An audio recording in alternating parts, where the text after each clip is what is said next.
Hello and welcome to Dungeoneered, a podcast dedicated to discussing Dungeons and Dragons. I'm Aaron. And I'm Josh. Let's do this. All right, Josh. So every week, I always say this. I don't know what we're doing. But today, it is more true than ever before because I don't even know a topic of any kind. Mm-hmm.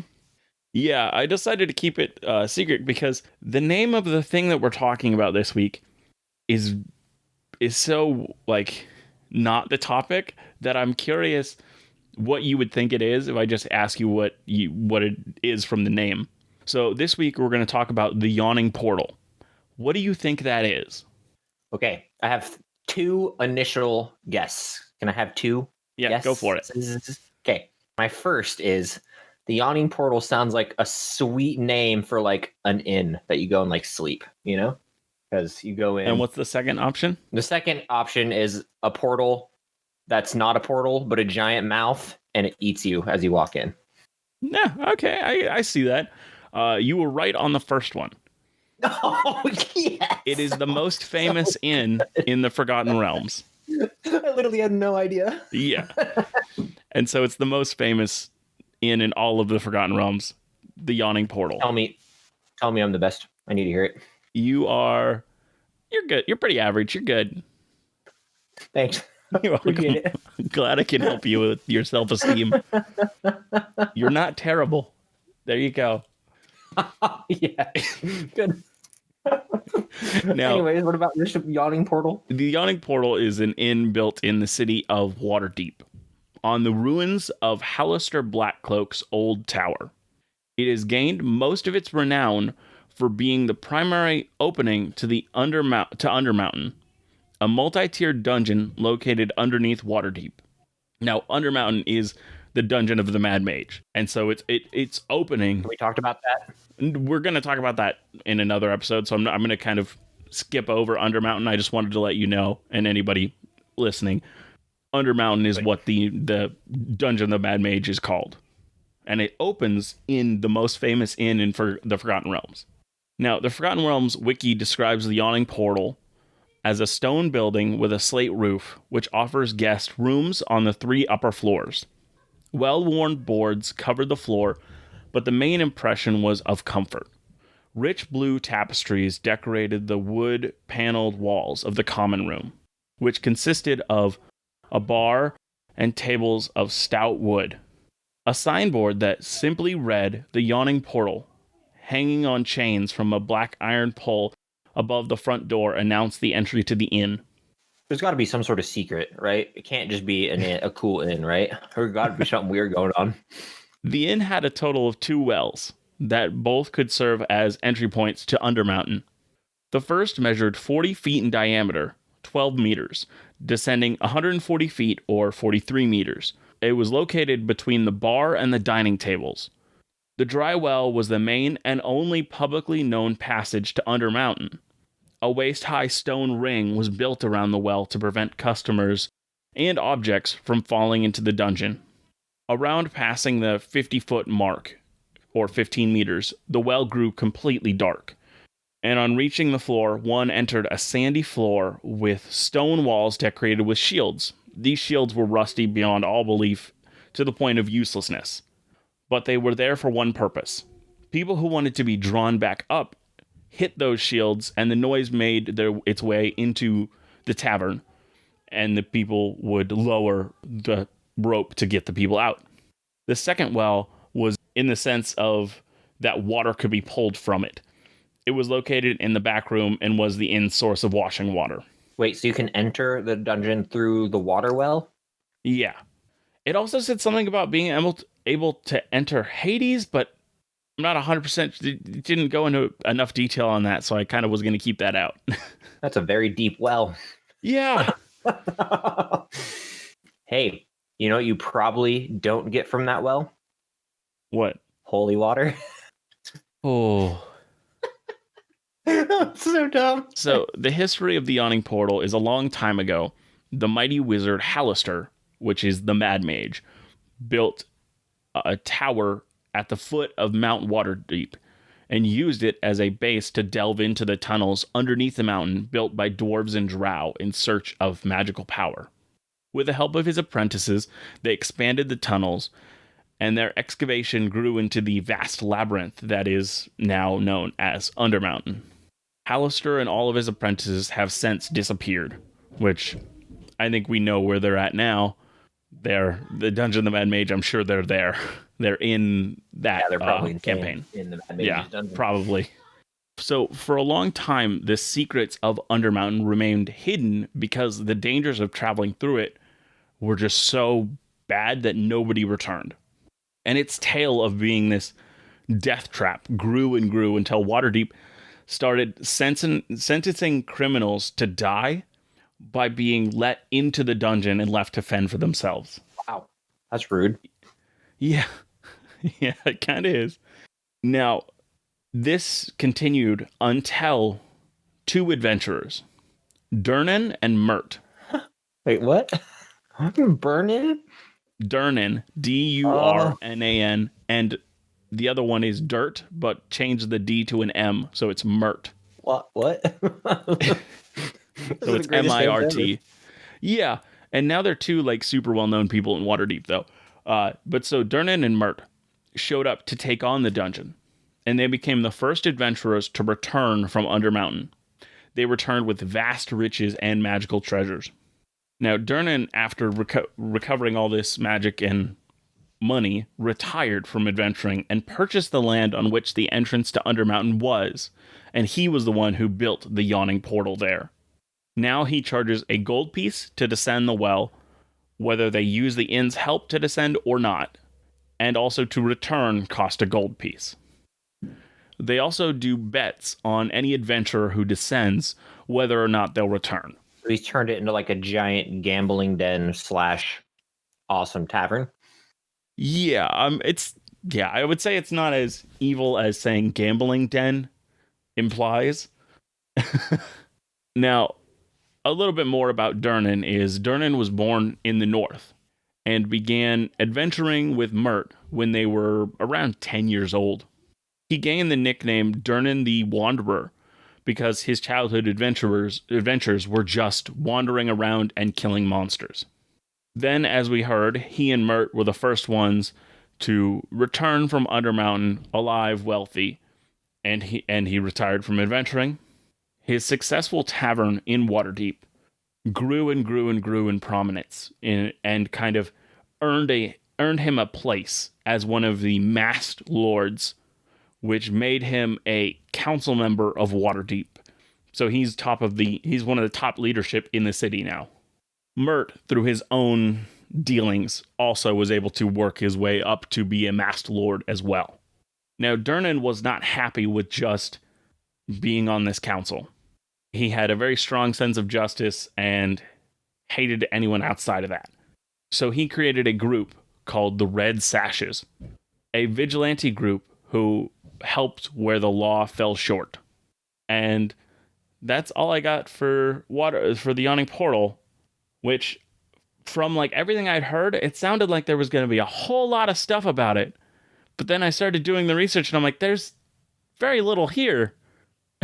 So is this like tavern just a normal tavern besides that it has entrances into the Mad Mage's dungeon?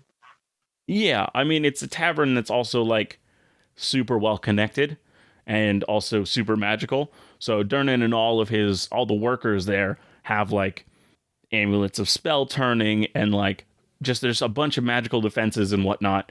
And so it is a super well known place and super well protected place. And there's always 4 kind of fighters that are mixed in the crowd, acting as if they are just people that are going to the tavern, but they are actually guards for this tavern, bouncers and whatnot.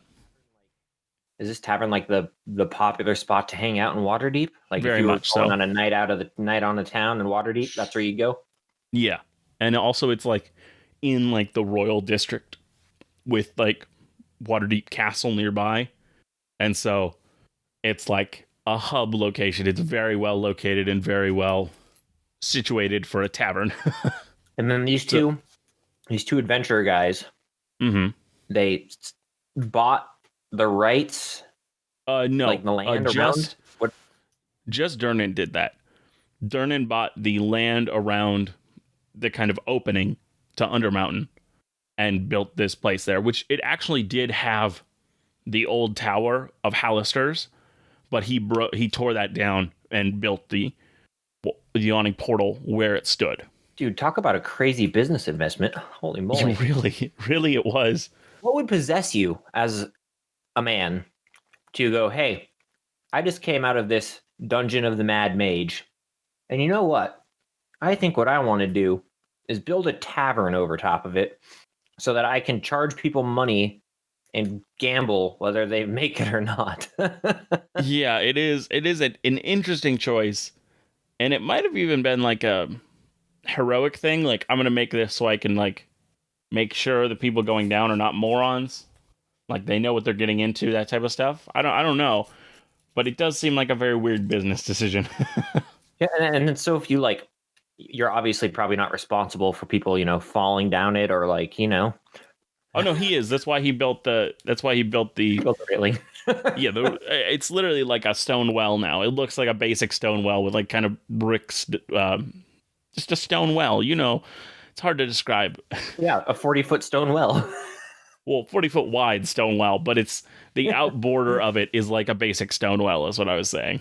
Then do like the citizens of Waterdeep know that the Yawning Portal, the inn, is like a dangerous place that descends into madness of the mage? Well, they know that the entrance to Undermountain is there, yes. Most of them are probably not going to go in, considering that most of them are level 0, and that would be dangerous. So then today, are we making a tavern? Yes. So I felt like we had to eventually reach a tavern, and I was like, what's the best way to make, like, to bring up the topic of a tavern? And so I remembered the Yawning Portal, because there's the book also, Tales of the Yawning Portal, which is kind of set there, but it's also like a whole bunch of like little adventures you can throw in anywhere. And so I was like, like let's try the Yawning Portal. And there just wasn't as much info on it as I hoped. Yeah, but the cool part is we get to make a tavern now. Yes. Well? Yes, that is the cool part. All right, let's do this. What So do we want to have a big crazy attraction like entrance to a dungeon? Yeah, what do we want to do? I mean, like, we obviously can't just make a normal tavern, right? We can't do that. Yeah, it's got to be over the top. Include chairs and potato wedges in it. They definitely have chairs, and they definitely sell potato wedges. No, but just a weird little thing. There could be a mimic in the corner that everybody knows is a mimic, and he just loves potato wedges, and so he's kind of become like a faithful pet for the tavern. And so like regulars will throw him a potato wedge. I just can't deal with a mimic who eats potato wedges, It's so good. All right. The cute little mimic eating potato wedges. Yeah. Okay, so we need an attraction to our inn, right? Yes. Do we want to make it do we want to copy the Yawning Portal and make it a dungeon, or do we want to do something different or cooler? Different. Like, do we want like a secret fighting ring underneath the tavern? Do we want like, I don't know. What are you thinking? Well, I was thinking like it's staffed by something interesting. My mind went to vampires, or like just this, there's something up with the staff, but it's not like something nefarious. Like they let everybody know like, hey, we're vampires, or maybe it's like it's a safe haven for vampires or something like that. We're like, hey, one of the things on our menu, which we're very clear about, is we sell blood. Okay, let's do something crazy. Okay, let's do something crazy. Thinking of monsters in D&D, what would be the most outlandish thing to own a tavern? What? Slods. Slods? But one that wouldn't be outlandish that I would maybe not most outlandish. Let's go one that's like half step. Okay, half step is Nothic. Because Nothics are, well, so for everybody who doesn't know, Nothics are, they're like diviners. They're people that are really good at reading people and really good at kind of telling the future. And they are also known for being like kind of hidden, but they go in cities because that's where the majority of people that want divination are. And so they're not as evil as like hags and whatnot. So they're not going to like sell me your soul, but they're like, they definitely take more than a human would. And so I think it would be fun to have them be a tavern owner. I like the idea, and you could like base it off of like this person tells you fortunes or something too. Mm-hmm. Yeah, that could be one of the attractions to get people in. Know your fortune. Yeah, I like this a lot. So then we have a tavern. So is this Nothic? Does he look like a normal Nothic? Yes. Because they're creepy. I love Nothics. They're one of my Aren't favorite. they the people with like the one giant eyeball? Yep. They're humanoids with one giant eyeball and kind of like spikes on their back. All right, be honest. Say you were, downtown going into your bar and you walked in and there was one of those things behind the counter. If it's a fantasy world and I know they exist, heck yeah. Serve me up that sweet beer. I got weird taste, man. I understand this. But so what I was saying is, if I know it's a fantasy world, but if it's real world, I'll be like, what? This thing exists? But also, I'd be like, more problems what? If it was Heck real. yeah, it's a Nothic? I know these from D&D. And if they really exist, that would be You'd mad. fanboy over it? Yes, I would fanboy over it. Especially because I know how powerful they are. Sweet, dude. It'd be like Stranger Things, where it's like, what? You're a demigorgon? I love demigorgons. That's so cool. Okay, so we have a Nothic who runs the tavern. Mm-hmm. And I'm With thinking... his Rakshasa co-host. No, he has to have a co-host, though, for sure. But Rakshasa, I mean, yeah, it's a kitty, though. That's pretty cool. I was thinking the inn is called the Sleeping Giant Inn, and in the corner there's a huge hill giant who's sleeping. At all times? He's always sleeping? I mean, no, it doesn't have to always be at all times, unless, Ooh! Never mind. I had a dumb idea. You have to tell me this terrible idea. I want to hear it. Okay. I was thinking that, the game Pin the Tail on the Donkey? Oh, no. Okay, continue. Well, for some reason, when I thought of Sleepy Giant Inn, I thought of a giant sleeping, and you had to pin a tail on his butt. And if you woke up, you won a prize. But then I thought, if he woke up, he won a prize. It shouldn't be if he didn't. Yeah, but then exactly. But then I was like, that's a terrible idea. So I guess, it can't be Pin the Tail on the Giant. Because you have to understand that the majority of people going to this tavern are not going to be adventurers. They're not going to be high level NPCs or anything. They're going to be basic townsfolk. So your entertainment has to be something that won't get them destroyed immediately. What's a night on the town without a little risk, But agreed. No, it's definitely not going to be Sleeping Giant Inn. But he does have to have like a business partner. I do like the idea of a weird co-host. I was thinking also, when I was talking about Sleeping Giant Inn, I was thinking of kids like sliding down a giant's belly. What a weird world you live in. It's true. Yeah, I'm trying to rack my mind. So this is definitely not going to be the idea, but I saw a Reddit post one time where people talked about how either it was them or the person was the DM, and he talked about how the party destroyed his his huge big bad at the end. So it's a Tarask, and they had a gem that they had put the awakening spell in, and Tarask have a low enough intelligence that you could awaken them with the awakening spell. Oh no. So they awoke it and then just convinced it not to attack the city. And so I guess that's fair enough. Like maybe it's some sort of monster that has been awakened. And so normally the normal ones you see are like too stupid to be to work in a society. But this one, because it's been awoken, has transcended that. See, I like this idea, but my problem is, well, maybe it's not really a problem. But what monster are we going to be? Like, are we going to use like a potted plant? I mean, it could be anything from Nathan to Nathan. So in one of our campaigns, he awoke his horse, which he had been calling Nathan. And then he true After I polymorphed turned him into a griffin. into a griffin, yeah. Good times. It's always a good time. But yeah, so it could be anything from like a horse to anything. Any maybe the Nothic just had a dog that he loved, and so he awoke it, and now it's his business partner. For some reason, when I think dog, I see like somebody coming into the tavern, they're like, "Oh, sit," and the dog's like, "You sit." He's like, "No." He's like, "You sit right over here. There's an empty table. I'll be with you in a moment." Yeah,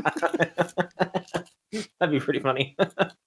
A horse is a good idea. I like horse, but I feel like you walk into a tavern, you see a Nothic, and you see a talking horse. I feel like the Nothic is still going to be kind of like, you know. Oh, I think the Nothic should always still be the big, like, what? Yeah, but I feel like we're missing, a Nothic is cool, but we're missing like, like if you buy a jelly-filled donut, okay? Mm-hmm. You buy a jelly-filled donut for the awesome jelly in the center, Yeah. I feel like we're missing that jelly in the center for our co-host. And you, okay. So no, how do you think not a jelly-filled donut? Should the co-host be which I think we could just start using the normal word instead of co-host, like how last time you continued to use son when it was grandson. Oh, yeah. Listen, we could do co-owner or any other, like some actual terms for it instead of co-host, which they're not hosting a podcast, so it's not a co-host. Okay, his partner in crime. That works. So the partner in crime, would it be interesting if it was just like something normal? Well, but something about it was abnormal? I mean, I think it would be, I don't know, like if I'm thinking like if I'm creating an inn in my like own game, mm-hmm. and I'm trying to make it interesting. Yeah. And I wanted like a cool co-host is the word again. If I wanted like something unique about the tavern. Yeah. I think like what would be the most unique for like common people is seeing like something common, but it's like different than what you're normally used to seeing. So like, for example, if I were to say the dog horse, was on the right track for like that. A dog, yeah, or like a horse that was like rainbow colored, like something that you're expecting, but it's different. So if you go to an inn, okay, dive into your mind palace, okay. If you go to an inn, what do you see? Common stuff. What do you see? Go. Tables, chairs, mugs, 40-foot well that leads to Undermountain. Oh yeah, forgot about that one. Yeah, regular stuff, Okay, I got a terrible one. I got a terrible one.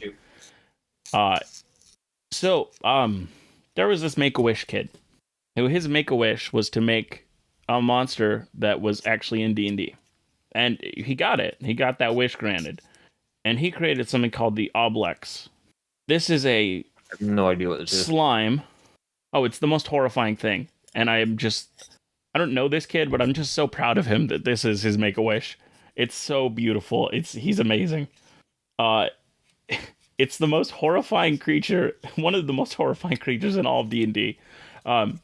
So it kills people, absorbs them, learns all of their memories, and then can kind of create facsimiles of them. But the way that you can know that it's an Oblex facsimile is that there is a slime like connection point from the person to the Oblex. So if all of the waitstaff in this place is the Oblex. So it's something you see every day. It's just people, but technically it's not just people. So these things are super creepy. Yes, very, very creepy. They're full of skulls. They're human engulfed in horrible slime with faces and skulls floating around all over with like these weird. That's so. And this was this amazing Make-A-Wish kid that did this. Honestly, amazing. I kind of like this better than a Nothic as like the main. Oh, it's so creepy though. It is. It's so creepy. Because that's why I thought it would be a fun combo. So you don't even have to like really look at this thing is not going to be the main. You're going to see one of its like people, but all of the waitstaff will have this little trail behind them. So those people who know about Oblex are like, wait a minute. But everybody else is just like, that's weird. And they might ask them. And I don't, what do you think they would say? Would they just be outright, oh, I'm technically an Oblex. These are pretty This is evil, just right? they normally are, but I always like going against those tropes. Oh, If totally, it says totally. it's evil, like why can't in a sentient thing, why can't one of them go against the grain? I think this. While I love this idea, Hmm. I think this is a little too creepy for my inn. You know what I'm Okay. saying? For like the inn. Okay, but I just wanted to throw it out there because you were saying think of something normal, and I was like, I was thinking wait staff, and I was like, oh, who? One creature being all the wait staff. You could always do the critical route of copies of like Simulacrums. simulacrums. You could always do that. But if I walk into an inn, obviously we see tables, Invisible chairs, servants. bar, invisible servants, You just see floating floating. dishes and trays. Yeah, Give and you you see stuff. floating. Gosh, I can't think of the word. Like notepads where they take your order down. Maybe they're all wearing gloves so you can see where they're at. So they're not 100% invisible. You can see the gloves. You're just floating hats and gloves and like scarves and boots. What if you did, dude? Oh, ooh, I have an idea. Okay. What if you did? So let's say the theme of the tavern is kind of like shields, swords, armors, kind of stuff like that. Mm-hmm. What if, um, what if like animated armor, like you came and sat down, like came off of the wall and like took your order or whatever? Too creepy? No, I think that works. I think that would work just fine. I think Floating that's kind of armor. fun. Like this weird, And like animated armor walking towards you to like. I mean, that's creepy though. here's a rug of smothering coming to take your order. Now that's that. Now that's okay. There's another idea.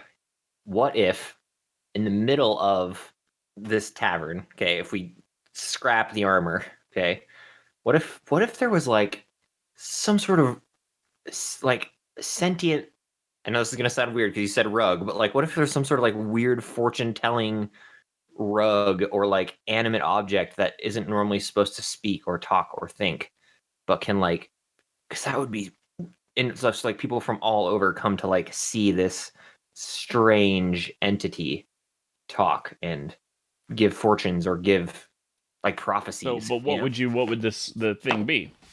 Would it That's a be really like good a question. I don't know. I'm trying to think, and I just nothing's coming to mind for what it. I have a weird idea here. Now, for the thing that it could be, All right, let's hear it. what if it's so? This is something we have in our world, like our actual world. What if it's one of those machines that you put the coin in, and it has like that kind of like animatronic fortune teller behind it, and it's just such a weird thing for this world. Like nobody in this world has seen that type of a thing before. That's why it's such a big attraction. Put your coins in and it gives you a fortune.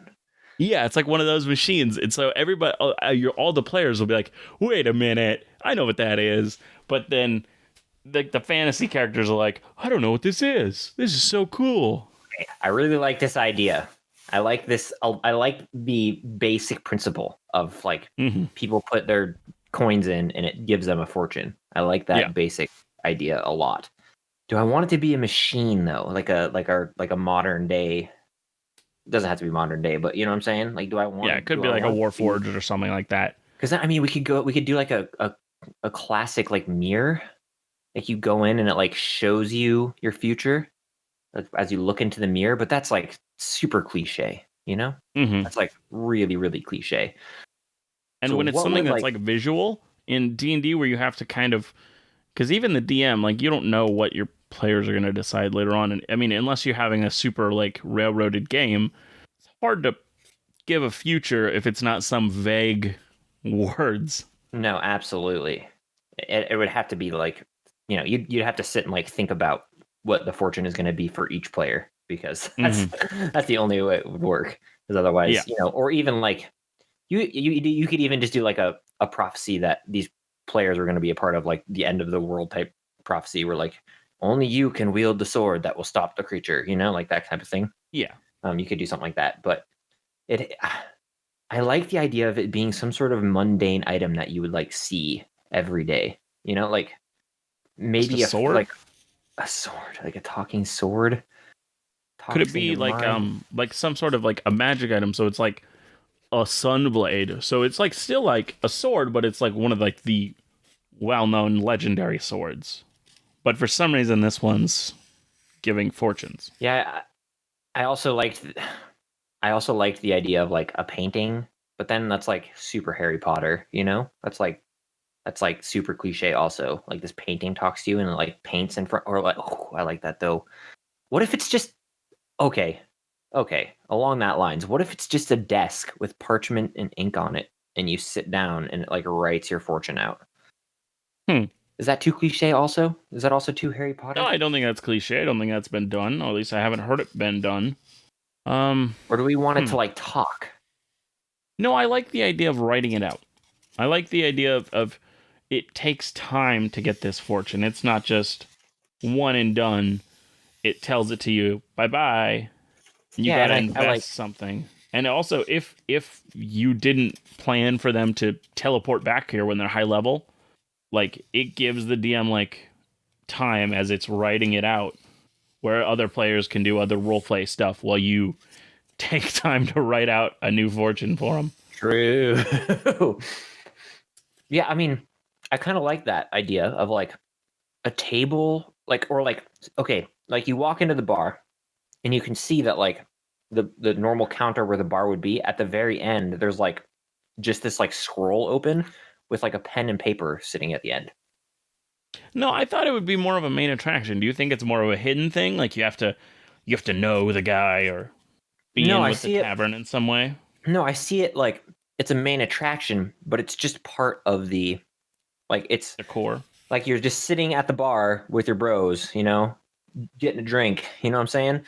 And then literally at the end of the bar is this scroll that's like partially open, like you know how like folded on two sides, just like partially open with a Mm-hmm. quill and ink.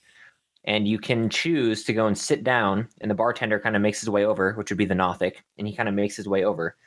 And you would have to like pay him a gold, and then you could like ask one question, or you could like because I think I like the idea of a fortune, but I also like the idea of like it being very interactable with like your players. So like they could sit down and like Yeah, I like the idea of ask a question because then the DM could. It's easier for the DM to be like, "Oh, I know the answer to that one." the problem with ask a question that you might run into would be like, you know, they could ask some really like game breaking questions, you know? But yeah, but so that's the thing. You make it be a real thing. So it has a real like maybe it's just the Nothic doing it, or maybe like whatever it is something. It has a limited amount of knowledge. That knowledge might be vast, but it is limited. So if they ask a game breaking question, there's no way it knows. Like this thing, based on whatever it is actually getting info from, maybe it's from another plane, or maybe it's whatever. It doesn't know that game breaking answer. All right. In the same way that like all these divination questions, like all the divination spells for clerics to figure out stuff from the future, there is that kind of same get out of jail free. Like there's a possibility they just don't know. Not everybody would know all these answers. For some reason, when you were just talking about when you were just talking, I had this like, what if it was a door and you walked in through the door and it brought you to your future? Okay, why would you want to do that? And how would that work for D&D? Well, for example, like if you had a character who's in their backstory, like you could use all sorts of different backstory things, and you can make it like some sort of fortune. So you went up to the door and say you carved a question, like there's a dagger, you like carved a question into the door, opened it and stepped through it, and it brought you into like, you know what I'm saying? Like it brought you, or like took your mind into you seeing the future. And then you could, with your players, like run a whole scenario where they're like choosing to do stuff. What are they doing in this situation? Just like a quick glimpse of the future of some sort of event, or a question from the question they asked, or anything like that. Like if your character has a backstory who says like somebody's missing in their backstory and they ask, where is this person? Like it might be really cool to have like a written out scenario that like brings them into like, you know what I'm saying? I think it'd be really cool. And then Yeah, I'm not 100% sure. Like, I'm trying to think of uses for it, like in my game, like thinking about it as. well, I'd probably have to treat it like a god vision. Have you ever done god visions in your game? Like the divination spell. No, like non D&D, non like rules oriented, like your character falls asleep and they go into some sort of divination dream with their god, like a very Yeah, okay, yeah, I have done or something like that. Ukatoa, or like Jester and the Traveler type thing. Yeah, I'd probably have to run it like that, where I would have like a set event that I had for each player, and then when they stepped through the door, I would like run them through that scenario. interesting. So, for example, if I had a character who, let's use, was missing their family, like not like I miss them, like I'm homesick, but like they don't know where they went, they were taken or lost. Yeah. And the door is known to tell you something that you not most desire, but like it's supposed to tell you something that you desire, and you step through. And I would use the player's backstory to do like this. You would like step through into like a dark prison, like this kind of dark, dank prison cell, where on either side of you are these like caged people, their arms kind of sticking out and reaching for help as you walk through with with a torch. Like you're in a different body. You look down, you can see that you are wearing chainmail with like a crest. Like I'd probably put like a crest, like a lion with a sword, like this weird crest on your body. And then, when they got out, they could make like history checks on where this might be, stuff like that. And you are walking through rows and rows of prison cells with like people who are screaming and moaning for your help, who need food and who are in agony as you kind of slowly make your way down this hall. And then you turn with the keys, and I'd probably be like the keys in your like left, like left pocket. And again, this is just all kind of, but like you reach in and grab the keys and unlock the cell door, and then you would describe their parents sitting in the cell. And then they would end, and they would wake up directly in front of the door with it closed. Interesting. And so I think it'd be a really fun, personal way to get your characters involved using their backstory. Yeah, I think that has merit. I think that's good. Now, where is it? Do you think this inn is in a major city? Or is it like kind of like way out of the way, and so you have to like purposely go there, or be like one of the villagers that lives nearby?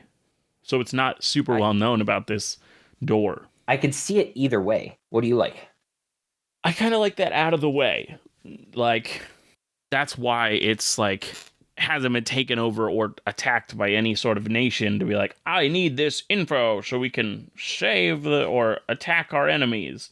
Like, it's more of a rumor for most people. What if we did both?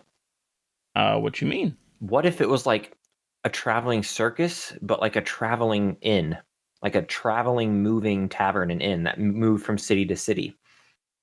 Like they set up like a big tent. Okay, set up a big tent like a circus. Something like that.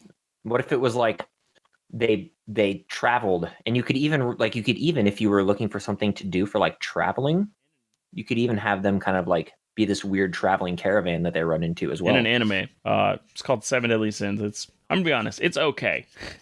There's cool stuff about it, but not all of it's great. But the main character, Meliodas, has an inn, a tavern.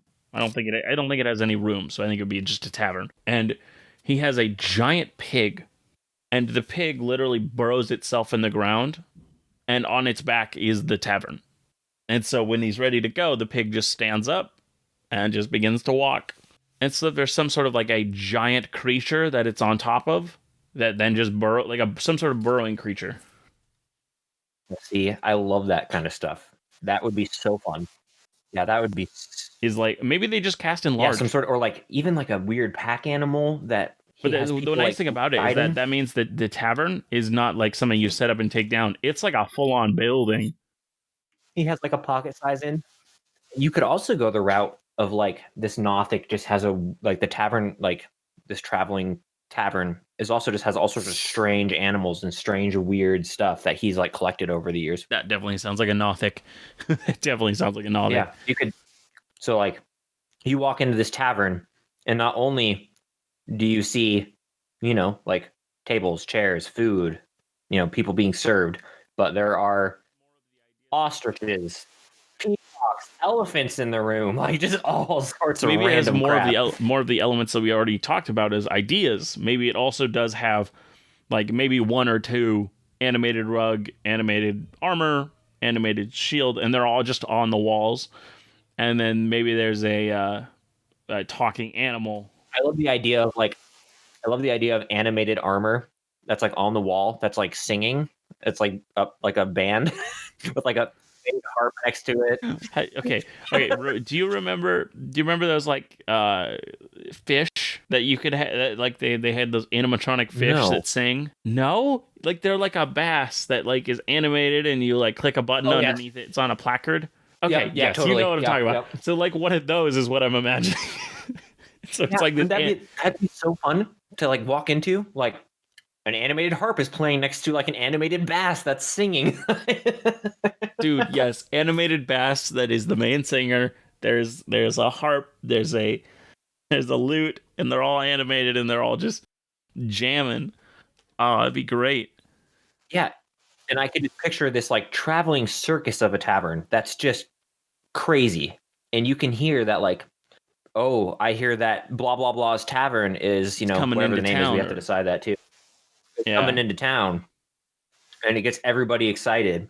And so as your players are in the town, these rumors are coming that this crazy traveling circus tavern is coming to town. Yeah, that's cool. That's cool. I like that. I really like that.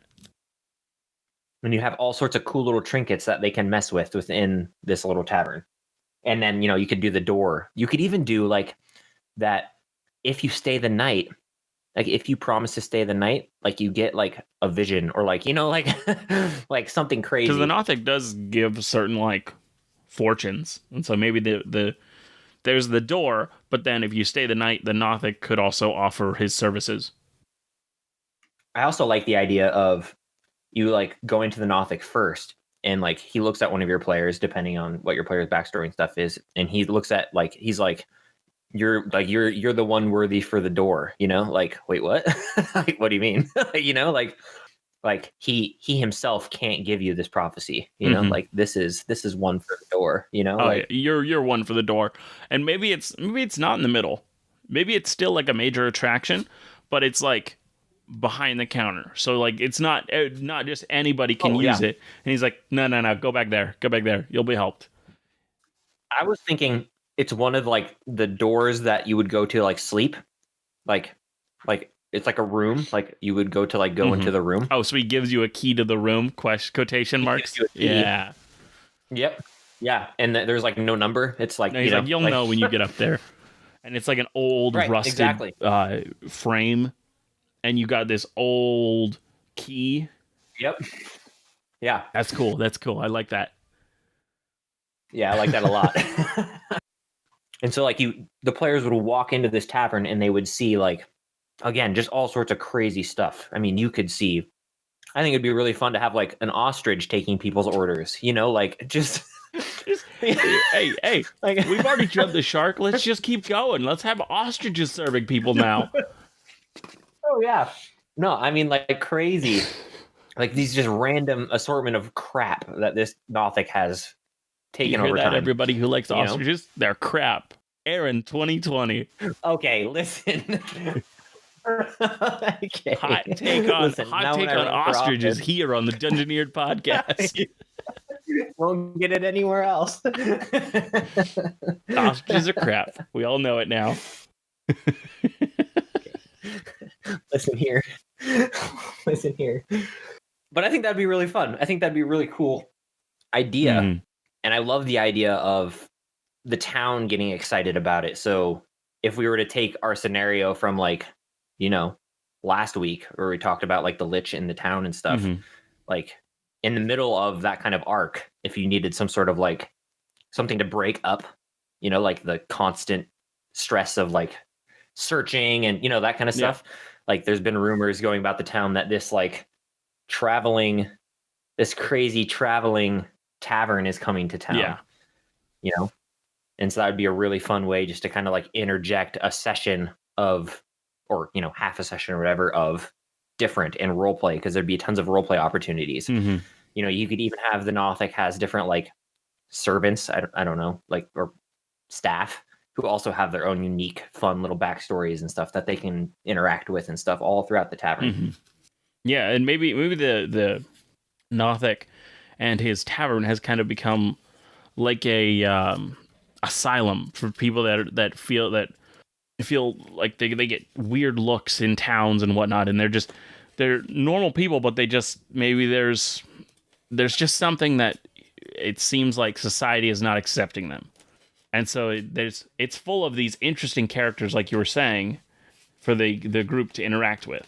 Yeah, I like the idea of the tavern like collecting this like his staff is like his following of people who are neglected by society. Yeah. So like I love the idea of like, it depends on like how politically correct you want to go with it, but like you could do like hunchbacks or like like people who like just depending on what your society was like maybe people who have had some sort of horrible disease, like like, and they have like skin rashes. I always like the society to be close to ours to an extent, so that we can have some sort of, like, if we really want to have some sort of political ideal in it. I don't like political ideals in my games, but like having it as close to real life also helps me like orient myself around it as well, because I know how the world reacts to things. And so no, totally. And so by having it be like, it's literally people are not accepting just people that look slightly differently or everything, and it just depends on what like nation you're in. So maybe he literally will take like people that feel out of place and like they're looked down on. They go and join his circus, and maybe they leave like 2 nations over because that nation is a lot more accepting, and they're like, I could live here. And so he also is kind of like, he's not only a refuge, he's also like ferrying them to a better place. And what if this tavern, we keep saying tavern circus, but what if they did like, like a show also, like every night there was a cool show that they did of like a circus show as well. So it's like tavern traveling circus, this whole traveling act of accommodations and I'm not remembering what it's called. There's this, it might have gone out of business actually. It's I don't know if it's fully fast food or you would call it that. It's so the food is not great. It's not high quality. It's a place in Denver that it's a Mexican place that has like a whole theatrical thing with characters dressed up as pirates or whatever, and it has this whole like kind of almost jungle-y theme throughout the whole place, and there's like waterfalls and all these things, and it's this huge area. And like maybe it's like dinner and a show type thing where there's these kind of constant acting going around you, and maybe they even like talk to customers as they're eating, and like it's this whole show that's kind of constantly going on. Yeah, I think that would be super fun, and it'd be a really fun thing to run in D&D for the players, especially. And and because we decided it's moving around. Like you can bring it to the party whenever you feel they're ready for it. Maybe they just had like a super hard fights and like they're ready to relax since they head into this town. But oh wait, there's this really cool tavern that's just showed up. Yeah, or you could even like have them be setting it up and building it, like getting it ready. And so they're like, you could even make that as a point. Like you can see like these huge tents being set up all over the, like, so that the players automatically like are like, what's going on here? There's something being set up. Yeah, like, is this like a holiday or something? Why not? Yeah. Sorry for all of you listening if you heard that child scream. I actually heard that child scream. It's like my bird. So I'm your bird. Oh, there's a lot of child screaming now. My nephews are in town and they're staying with me, so that's what that is. Yeah, I mean, you could have screaming nephews in the tavern too if you want. Yeah, they could, and they're just, when you're recording a podcast and you're like, hey, can you be quiet? They just seem to get louder than they were just a second ago. True. But yeah, I think that'd be really fun. Yep. Yeah, there's a lot of screaming and a lot of running downstairs right now. You're fine. I think we're good, right? I think we're okay. Yeah. Yeah, we're I mean, so this performance, what is like in this Mexican restaurant that I was talking about, they have like, I think it's been so long since I actually like went there. It was like a jungle themed air, like decorations, terrain around there, and there was like pirates and people swinging across things and whatnot. What is the style? What are they playing up? Is it pirates? Is it gosh, I can't think of anything right now. Like what type of entertainment would that be? Honestly, I see this kind of as like a typical circus. Okay, so like a Cirque du Soleil type thing? Yeah, but I mean, probably more like clowny, like maybe not Yeah, I was gonna clowns, say but like clowny. Really, we're gonna go people, clowny? like Cirque du Soleil, people like riding on elephants, Swinging, doing cool acrobatics, cool acrobatics, that kind of on the stuff. ceilings. Yeah, and and I also see it like world's hairiest woman, like weird, like just. But you get what I'm trying to say. I get what you're like, saying, like, but I'm not a huge fan of this of circuses, like circuses. I mean, that makes sense. Most of them are like, Yeah, so I kind of want it to be more. That's why I like Cirque du Soleil, because it's just people that are talented that are doing things. It's not, hey, look, this person's weird. come see the weird oddities. Yeah, And I think if it was like come see the weird oddities, it would defeat the purpose of having like a good Nothic who's like gathering these people as a safe haven. Who's gathering these people being a safe haven instead of a gawk at these people. Yeah, laugh and make fun of these people. Yeah, no, you're right. You're totally right. And so maybe I'd like the Cirque du maybe Soleil it's like and... maybe there is like attractions like Hall of Mirrors or stuff like that. What if it was like a play? That would work. That's cool. What if they did like a play? That's different, right? You would have to think up a play as a DM, which I've already done in my world. Technically, I did an opera. I'd love to hear you sing opera. No, I didn't actually sing it. No, I just described what the players saw because I don't have to sing it. Yeah, I mean, you could do something like that, and you could just describe like the basic premise of the play. Mine was like a love story that kind of it was set in a town and with a major thing that was going on. I actually used I forget what it's called. I kind of took this weird. It says it's an opera, but it's not sung opera-y, if you know what I mean. So it's not like the people like totally singing super. I don't know I don't know what you call that type of singing, but it's not operatic like that. It's more laid back, and now I'm never going to be able to find it again. It's a super long album, but I was like, I don't think anybody I know has heard of this thing, and I've listened to the whole thing, and it was a super weird opera where it was like the person figured out a way to trap a soul inside a doll. So people, when their loved ones were dying, would buy this doll, and like it would literally have their loved one trapped in it, but the loved one couldn't like speak or anything, and it was just kind of like a comfort thing. That is so creepy. Well, so what happened is that person dies, but their business has been super successful. So the kid takes over, and they continue like learning the technology. And so they find that they can find a way to put the soul in more dolls, but have these dolls be animated and move around. And so they do. And so that's what they did. They had like these dolls that kind of move around, and then eventually the next generation is able to make them talk. And then eventually it's so creepy. Yeah, it's so horrifying. Creepy. And then eventually the dolls start killing people.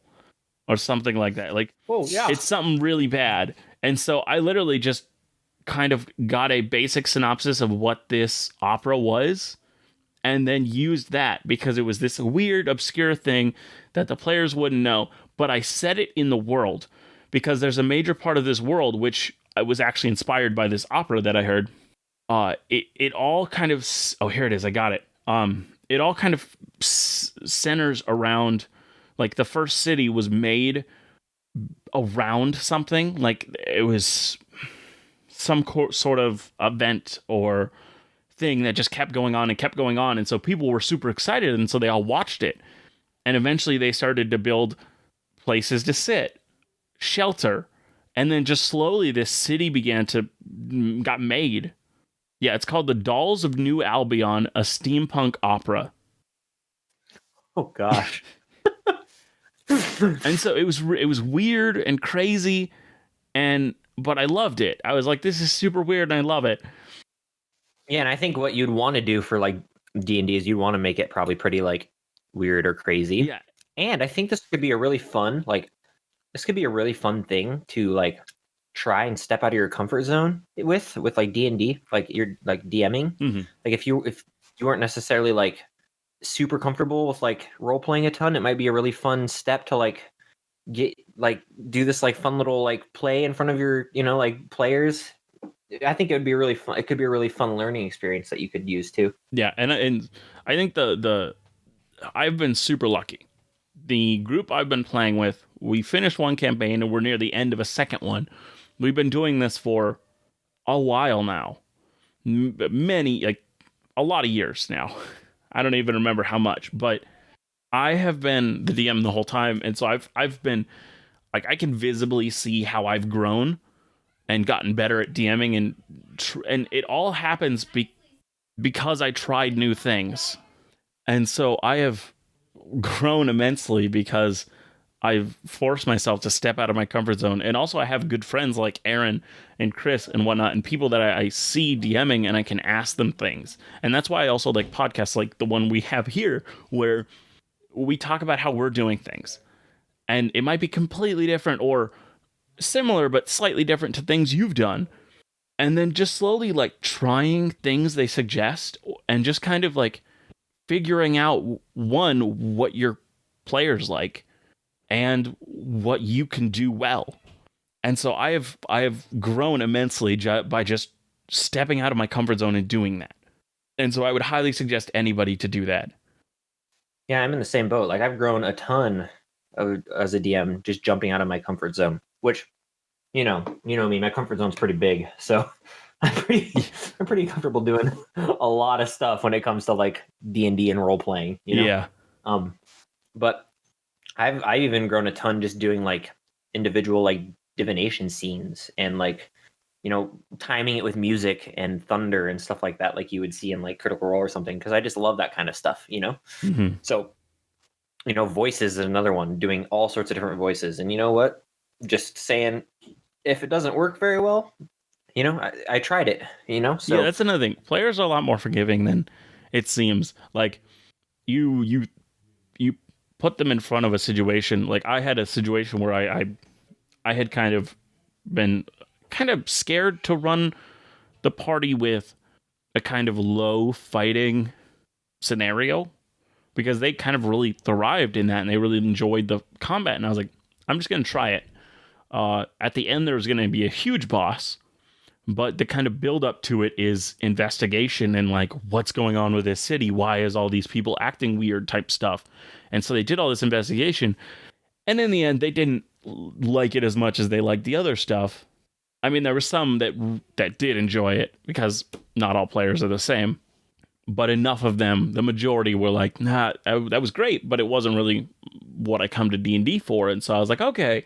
And so I've been able to grow and learn what the players like and what I like. And so one of the things that Matt Colville said in one of his videos, which hit me in a way that I kind of makes me feel like I'm doing a bad job, because I didn't realize this simple thing, is that I'm a player too.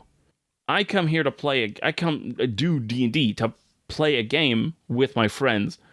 It is important, just as important it is that they are having fun. It's important that I'm having fun. We're all players in this. And so if you're keep DMing and stuff, and the stuff you're doing is not fun for you, like, that's not good. You're a player too. Your fun is important. You're putting a lot of time and effort into making these things, and make sure you're enjoying it. Yeah. No, totally. I mean, I'm in the same boat, you know. It's really important to realize that when you're the DM that you are also playing the game, Yeah. you know. Yes, you're running the game, but you're playing it too, and it's important that you have fun. Mm-hmm. And you know, you might be surprised kind of going off of the, you know, how much you grow and doing stuff out of your comfort zone. You never know if you like do a voice and you're like, "Hey, I kind of like doing voices," you know? Like I've never done that before, or "Hey, I like making up this little story and, you know, having it be in this tavern, in this little play," or even like singing, you know, like just having a band that you kind of like do a little song, you know, anything like that Mm-hmm. that you might feel like is a step out of your comfort zone might be fun. Yeah. And like you were saying, players can be a whole lot more forgiving. And if they're like, "Hey, I didn't like that," then you can easily, you know, change and you can see, because it's important to know what your players like and what they want to play. Mm-hmm. And it's important to know what you want to play Yeah. and kind of marry the two. Yeah. And that's kind of where I've reached this copacetic where I like and where they like mid ground. And so we're, as I said, we're nearing the end of our current campaign. We're already working on characters and whatnot for the next campaign. And I gave them a list of, this is like 3 campaigns that I really like that I've kind of come up with. Vote on which one you want to play, and kind of gave basic descriptions of what they were and whatnot. And so I made sure that the 3 suggestions I gave were 3 that I would love to play, that I would be very happy playing.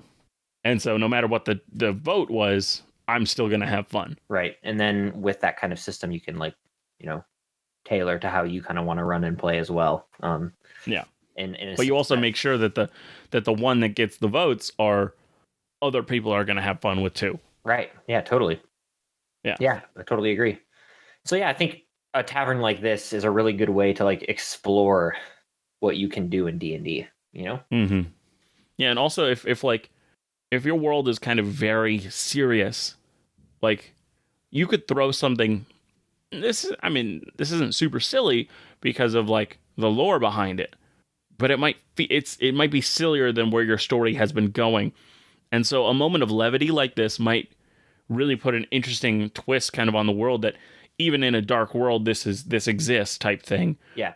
Or if your world is super serious, super silly, you make this like a more serious version of our thing. Like maybe it plays up the point of people here they feel like outcast elsewhere, and play that up and make this silly thing serious. And so just kind of play it. You can throw taverns and make taverns so similar, but also incredibly different, with the same basic premise of this tavern. Yeah, totally. Absolutely. You know, you can make it a permanent location too if you wanted, and you can stress different aspects of the tavern to make it feel different depending on the game you're playing. Yeah. So yeah, and you can use that kind of concept and pretty much reskin anything you want within this tavern, you know, to emphasize different aspects of it. And I think it's a really good way to introduce a fun role-playing aspect into your game, especially if you don't normally run a game like that. And then also just it's really important to give your players kind of a reprieve from, like, if you run a really serious game, it can be an important thing to like give them a fun reprieve that's different than what they have been, you know, trudging through. Mm-hmm. Well, that's episode 12. I'm sorry. I keep every time. This is going to happen every time. I'm going to say the wrong episode number. Episode 13 of Dungeoneered. 13.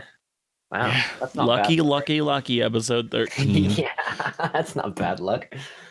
Hey, and we mentioned potato wedges and chairs. We did early on, but there wasn't actually one in the thing we made, which is a little sad. But shoot, I guess we gotta have potato wedges and chairs in that tavern too. Next week, we'll figure out how to put it in next week. All right, we'll run the bit next week. We don't have a bit exactly. We'll run the bit. Okay, well, thank you all for listening to episode 13 of Dungeoneered. See you next time. I was gonna say, is this where I say bye? That worked. That location worked.